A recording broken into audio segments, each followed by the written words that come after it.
ouvintes! Sejam bem-vindos ao Agropod, Cultivando Ideias. Hoje iremos aprofundar na cultura do umbu e seus diversos manejos, com a presença de técnicas em agropecuária e extensionistas rurais, Ana Clara Dias, Alexia Sena, Fernanda Novaes, Isabelle Souza, Ellen Vitória e Isabelle Freitas. Bom, o nome científico do umbu é Spongias tuberosa arruda, mas também é conhecido por nomes populares como umbu, imbu e ambu. A espécie é endêmica no Brasil e também típica da Caatinga. A árvore é de pequeno porte, xerófila, tem em média uns 7 metros e por isso o tronco dela é bastante curto. Os frutos são drupas globosas, ovoides, com polpa suculenta e sem fibra, e são conhecidas pelo seu sabor agradável e levemente azedo. E ele possui uma grande importância socioeconômica para a região do semiárido, sobretudo na Bahia, mas também em outras regiões. E falando nisso, em 2023, a Paraíba bateu o recorde de 3.000 toneladas de umbu na colheita, superando todas as expectativas. Bom, o umbuzeiro pode ser propagado por sementes, estarquia e enxertia. Interessante, mas qual o método mais recomendado para propagar o umbu? É por meio de enxertia, garfagem no topo em fenda cheia, usando-se porta-enxerto, proveniente de sementes. Mas depois de enxertar essas mudas, quais cuidados devemos ter? Bom, deve-se eliminar os brotos abaixo do ponto da enxertia. Quais são as principais pragas presentes na cultura do umbu? As principais doenças mais comuns e pragas comuns no umbuzeiro são a antracnose, causada por glomerera. Essa doença é facilmente encontrada, causando lesões em folhas, inflorescências e frutos. Tem a ferrugose e tem a resinose, embora de progressão lenta. Caso não seja controlada essa doença, e novamente ela leva a plantação à morte. Tem a cercosporiose, também constituindo-se na doença foliar, mais comuns nas espódias. Em algumas oportunidades, a cosporiose chega a causar queda severa nas plantas. E tem a mancha de alga, afeta folhas mais velhas sem causar prejuízos aparentes. E o também comum encontrado na Paraíba foi o fungo, associado a manchas necrônicas em frutos de umbu. E quais são os métodos de controle para o umbuzeiro? Existem diversos métodos de controle alternativo, podendo ser eles o controle biológico, que é a introdução de pragas e predadores naturais para controlar as pragas com a liberação de inimigos naturais.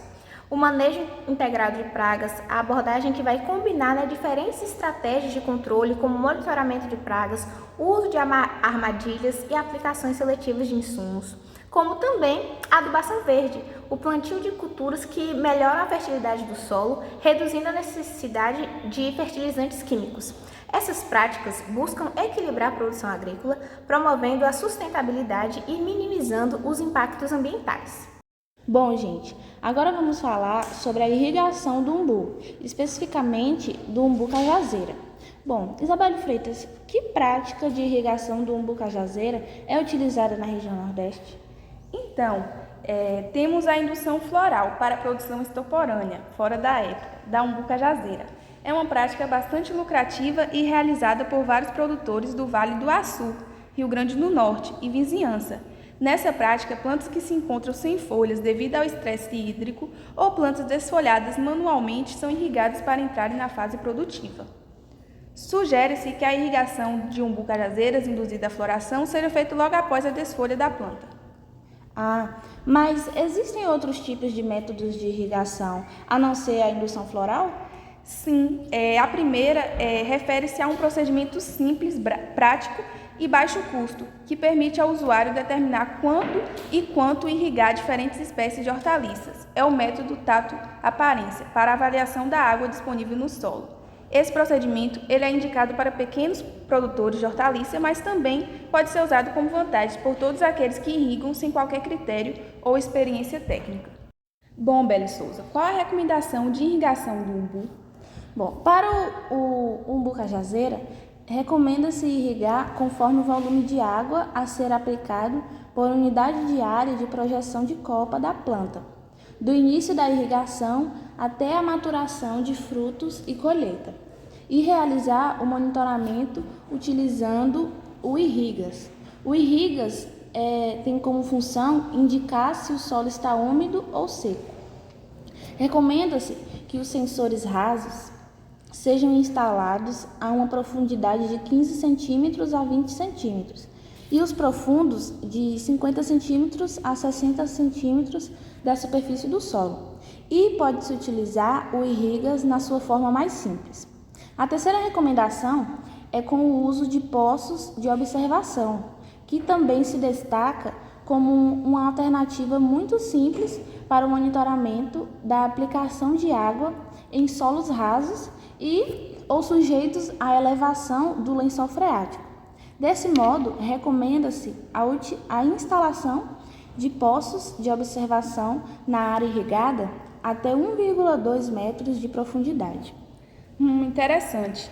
Você falou aí do lençol freático e como podem ser feitas as leituras do nível desse lençol freático?